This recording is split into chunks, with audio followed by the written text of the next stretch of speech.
नमस्कार दोस्तों, मैं मनोज शुक्ला स्वागत करता हूं आप सभी का इस चैनल पे। इसका नाम है डिस्कशन विद मनोज और जहां पर हम डिस्कस करते हैं वैकेंसीज को बहुत डिटेल में। इसी क्रम में आज मैं जिस वैकेंसी के ऊपर आपसे बात करने वाला हूं, अगेन वो एक हाई कोर्ट की है। स्वाभाविक है, आपको सामने दिख रहा होगा high court of Orissa Cuttack, जहां पर इसका मुख्यालय है। वहां पर ही भर्ती होनी है। भर्ती जिनकी होनी है वो है असिस्टेंट सेक्शन ऑफिसर, है ना। Assistant section officer. मैं अब आपको इसको अच्छे तौर से समझा देता हूँ, ठीक है। पूरा वीडियो देखिएगा ताकि आप सब कुछ समझ सकें, है ना। थोड़ा सा पेशेंस रखिएगा, वीडियो ज़्यादा नहीं, कितनी 12-13 मिनट की हो सकती है, इससे ज़्यादा नहीं। मैं खुद ही नहीं जाने दूंगा उससे ऊपर। आप यहाँ पे देख सकते हैं असिस्टेंट सेक्शन ऑफिसर यानी कि ASO की भर्ती है ना। अगला सवाल आपका यही आएगा कि टोटल वैकेंसी कितनी है, तो मैं आपको बता देता हूँ। यहाँ पर टोटल वैकेंसी है 147। तो 147 एसओस की भर्ती हो रही है भाई, है ना। ये इनकी ही रिक्रूटमेंट है। कोई भी, अब आप सोचेंगे एलिजिबिलिटी क्या है सर, पहले तो एलिजिबिलिटी मालूम चल जाए, है ना। तो देखिए भैया, एनी ग्रेजुएट, साफ बात, any graduate can apply. Last date बस याद रख लीजिए, लास्ट डेट ही सबसे इंपॉर्टेंट है और वो आपको दी हुई है यहाँ पर 18 जून 2024। ठीक, मेरे ख्याल से ये सफिशिएंट आपके लिए। ओपन हुआ है ये 20 मई को, है ना। 20 मई को ओपन हुआ है, यहाँ पे देखिए लिखा हुआ है। पूरी तरीके से फॉर्म ऑनलाइन एप्लीकेशन है, पूरा ऑनलाइन है, सब कुछ ऑनलाइन एप्लीकेशन है, ऑनलाइन ही आपको अप्लाई करना है, सब करना है, ठीक है। और मैं वेबसाइट वगैरह सब दे दूंगा जहाँ पे आपको जाना पड़ेगा। तो पहले वहाँ पे तो रजिस्ट्रेशन, फिर लॉगिन करना पड़ेगा, फिर सब कुछ करना है जैसे आप सब जानते हैं। सैलरी आप देख सकते हैं यहाँ पर 35,400 से आपकी शुरुआत होगी और रिटायरमेंट तक आप 1,12,400 तक पहुँच जाएंगे, है ना। और ग्रुप बी की ये जॉब है, ग्रुप बी की जॉब है, समझ गए। Government of Orissa, no doubt आपको इतना समझ में आ ही गया होगा। तो भैया बहुत अच्छी अपॉर्चुनिटी देख रहे हो आप ध्यान से, है ना। ये बहुत बेहतरीन अपॉर्चुनिटी होती है। चलिए धीरे धीरे डिटेल में बात करते हैं यहाँ पर जरा वैकेंसी की। अब और डिटेल में बात करते हैं कि भाई महिलाएं अगर पूछें कि 147 में उनके लिए क्या है, तो 147 में उनके लिए आप देखोगे वुमेन के लिए 49 है। कैटेगरी वाइज आपको देखना है तो आप यहाँ पे देख सकते हैं, जनरल के लिए 70 है, उसमें महिलाओं के लिए 23 है ना। जनरल की टोटल सीट 70 है, 70 में से 23 जो है वो महिलाओं के लिए, बाकी बची पुरुषों के लिए। SC SE BC के लिए टोटल 5 है, उसमें से 2 महिलाओं के लिए। ST के लिए टोटल 57, उसमें से 19 महिलाओं के लिए। SC के लिए टोटल 15, उसमें से 5 महिलाओं के लिए। जो हमारे दिव्यांग भाई बहन उनके लिए टोटल 6 सीटें हैं। जो एक्स सर्विसमैन वाले हैं हमारे, है ना, डिफेंस वाले बंदे, उनके लिए 4 है। स्पोर्ट्स पर्सन जो है हमारे, उनके लिए 1 पोस्ट खाली है यहाँ पर। ठीक, ये आपको हो गई वैकेंसी की डिटेल। अब आगे बढ़ जाते हैं। एक बात इन्होंने ये कह दी है कि भैया जहाँ पर महिलाओं की सीट जब खाली रह जाएगी तो उन्हें पुरुषों की सीट से भर दिया जाएगा, है ना। अगर सुटेबल और एलिजिबल वुमेन नहीं मिलती हैं तो सुटेबल और एलिजिबल मेल कैंडिडेट उनकी जगह पर भर दिए चले जाएंगे। याद रखिए, SC और ST के बीच में कोई भी रिजर्वेशन का एक्सचेंज नहीं होगा। ऐसा नहीं होगा कि SC की सीट खाली है तो हम उसमें ST को बिठा देंगे, और SC की खाली है और अगर ST खाली तो हम उसमें SC की बिठा देंगे, मतलब ये नहीं होगा, ठीक है ना।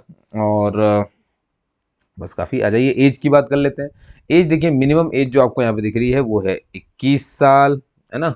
मतलब इससे तो आप ऊपर होने चाहिए भी है, ये ध्यान रखना। 21 से ये तो मिनिमम होगी, और मैक्सिमम जो है वो 32 चली जा सकती है। छूट वगैरह आपको मिलेगी मिलेगी, जैसे SC ST SE BC और महिलाओं को 5 साल तक की छूट मिल रही है, और जो दिव्यांगजन है उन्हें 5-10 साल तक की छूट मिल रही है, ठीक है।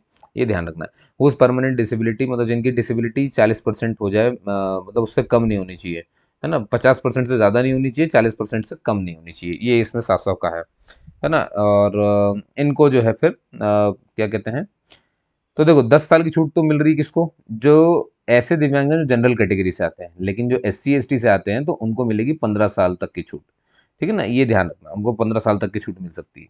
कैटेगरी वाली कैटेगरी भी लग जाती है ना। और बस यहाँ पे और कुछ ज़्यादा खास नहीं है। आगे चलते सीधे, डेट ऑफ बर्थ आपकी हाई स्कूल सर्टिफिकेट वाली ही होनी चाहिए, है ना। एजुकेशन मैंने आपको बता दिया भैया, बस बैचलर डिग्री चाहिए और कुछ नहीं। हाँ, और आपके पास नॉलेज हो कंप्यूटर एप्लीकेशन वगैरह का, थोड़ा सा नॉलेज होना चाहिए। फीस वगैरह आप देख लीजिए, यहाँ पे 500 रुपये की फीस लग रही है, वो जो भी ऑनलाइन होनी है। नॉन रिफंडेबल है, नॉन एडजस्टेबल है, यानी ऐसा चेंज नहीं किया जा सकता।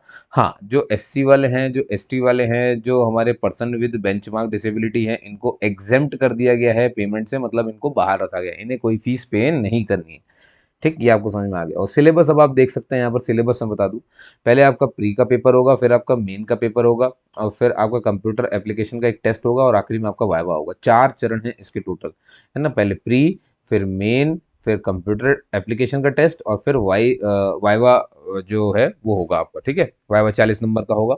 मैं अभी बता रहा हूँ, देखिए प्री जो है एग्जाम आपका 150 नंबर का होना है। 2 घंटे ये पेपर चलेगा आपका। आपने अगर कोई भी गलती करी तो इसमें हाफ मार्क काट लेंगे, ये आधा मार्क्स, सोचिए जरा, एक चौथाई एक तिहाई भी नहीं है, रॉन्ग आंसर पर आधा मार्क्स कट जाएगा। थोड़ा संभल के काम करिएगा। अब अगर प्री टेस्ट है तो उसमें क्या क्या आने वाला है ये भी हमारे को देखना पड़ेगा। 150 मार्क्स का है अगर, तो देखिए इसमें सब कुछ आएगा, है ना। ग्रेजुएशन कोर्स है, जैसे कि मान लीजिए जनरल इंग्लिश आ गई, जनरल नॉलेज आ गया, लॉजिकल रीजनिंग आ गई, क्वांटा हो गया आपका, है ना। और क्वेश्चन भी सारे जो है, देखिए ये एमसीक्यू रहेंगे, ऑब्जेक्टिव टाइप के क्वेश्चन रहेंगे, और 150 क्वेश्चन रहेंगे 150 मार्क्स के। 2 घंटे मिलने मतलब एक क्वेश्चन 1 मार्क्स का, और गलत करने पर आधा मार्क्स काट लिया जाएगा। ठीक, अब आगे चलते हैं। अब इसमें साफ साफ कहा गया है कि अगर आप भाई क्वालिफाइंग कुछ तो होगा अगले स्टेप में जाने के लिए, भाई मेंस में कैसे जाएंगे, कौन लोग जा सकते हैं। अगर आप एससी और एसटी से आते हैं तो आपको प्री में 150 नंबर का 33% लाना पड़ेगा, अगर आगे तो चले जाओगे। और अगर आप जनरल कैटेगरी से आते हो तो आपको 150 का 40% लाना पड़ेगा, 40% मार्क्स लाने पड़ेंगे, तभी आपको मेन रिटर्न एग्जाम के लिए बुलाया जाएगा। ठीक, अब आप चले गए मेन के लिए, तो चलिए आ जाइए मेन के लिए चलते हैं। तो मेन एग्जाम अब आपका 300 नंबर का होगा। ठीक, प्री से डबल हो गया, प्री जहाँ 150 का होना था यहाँ पे ये 300 का होना।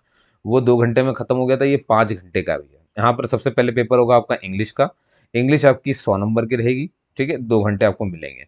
ऐसे ही आपकी 100 नंबर का मैथमेटिक्स होगा, 2 घंटे मिलेंगे। ऐसे 100 नंबर का आपका जनरल अवेयरनेस करंट वगैरह हो गया, आपका टेस्ट ऑफ रीजनिंग वगैरह ले लेंगे आपकी, वो 1 घंटे चलेगा। तो टोटल कितने हो गए, 3 घंटे, 300 का पेपर हो गया, 300 मार्क्स का, और 5 टोटल घंटे हो गए।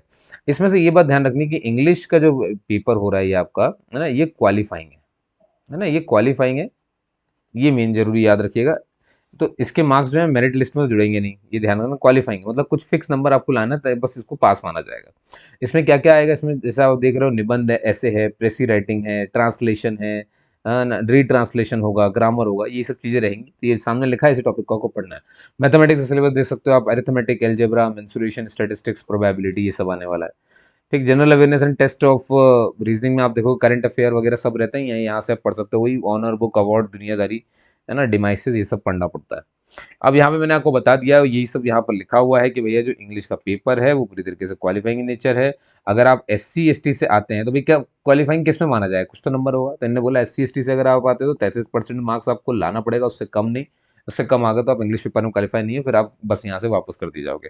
और ये तो एससी एसटी के लिए हो गया इतना परसेंट। मान लो कोई दूसरा जनरल कैटेगरी वाला क्या करेगा, जनरल कैटेगरी वाले को एटलीस्ट 45% तो लाना पड़ेगा, तब वो इंग्लिश पेपर में माना जाएगा पास, क्वालिफाई माना जाएगा। और ये पेपर सिर्फ क्वालिफाइंग नेचर ही है, इसमें और कुछ करना भी नहीं है। समझ गए आप मेरी बात। अब देखिए, जो इंग्लिश पेपर में जो नंबर लाओगे वो मार्क्स कहीं जुड़ने वाले नहीं, ये बात तो तय हो गई है। अब आगे चलते हैं। अब देखो, अब आता है भैया, the court shall call the candidate for computer application test. मालूम है ना, तीसरा पढ़ा हुआ है आपका, प्री के बाद मेंस, मेंस के बाद कंप्यूटर एप्लीकेशन है। हु, अब देखो किसको बुला रहा है, ऐसे लोग जो 40% मार्क्स स्कोर कर सके हैं, है ना, और 33% marks in case of SC ST हैं। तो 33 मतलब, अब देखो कितना ओवरऑल, उसमें भी तो पास होना पड़ेगा। तो मेंस में अगर जनरल कैटेगरी को पास होना है और पहुंचना है कंप्यूटर एप्लीकेशन टेस्ट तक, तो उसे 300 का 40% नंबर लाने पड़ेंगे। वहीं एससी एसटी को 300 का 33% नंबर लाने पड़ेंगे, तो वो आगे चले जाएंगे, है ना।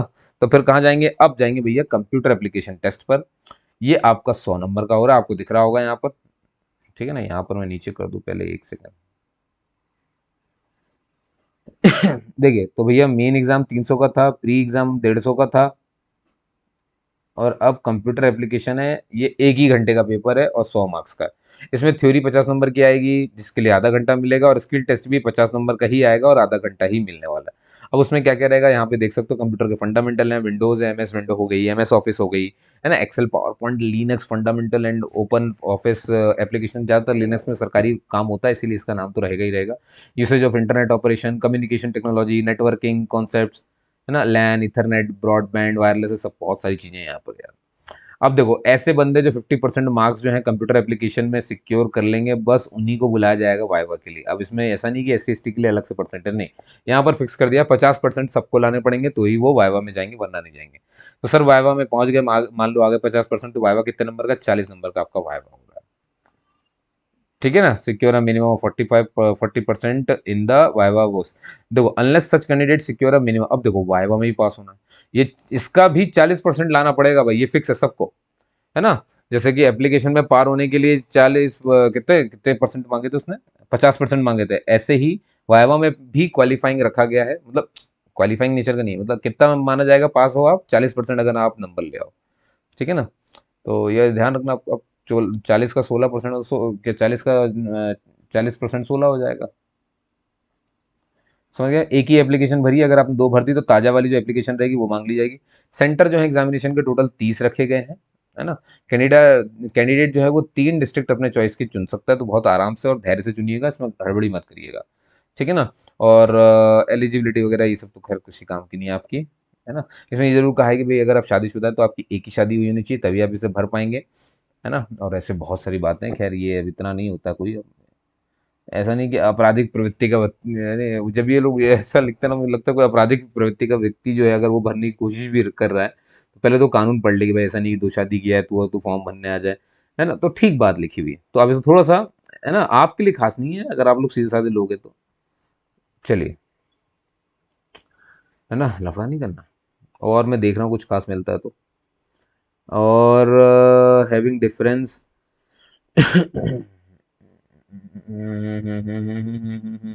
नहीं कुछ नहीं, ये सर्टिफिकेट वगैरह अपलोड करने के लिए बस कहा गया है आपसे, है ना। हाँ एक चीज़ याद रखना कि अगर आप कहीं पर पहले से काम कर रहे हैं किसी गवर्नमेंट ऑफिस में, और आप ये फॉर्म भरना चाहते हैं, आपको लगता है कि ये मेरे लिए ठीक है, मैं स्विच करना चाहता हूँ गवर्नमेंट ऑफिस में से, यहाँ पर आना चाहते हैं, तो आपको पहले NOC लेकर के आना पड़ेगा।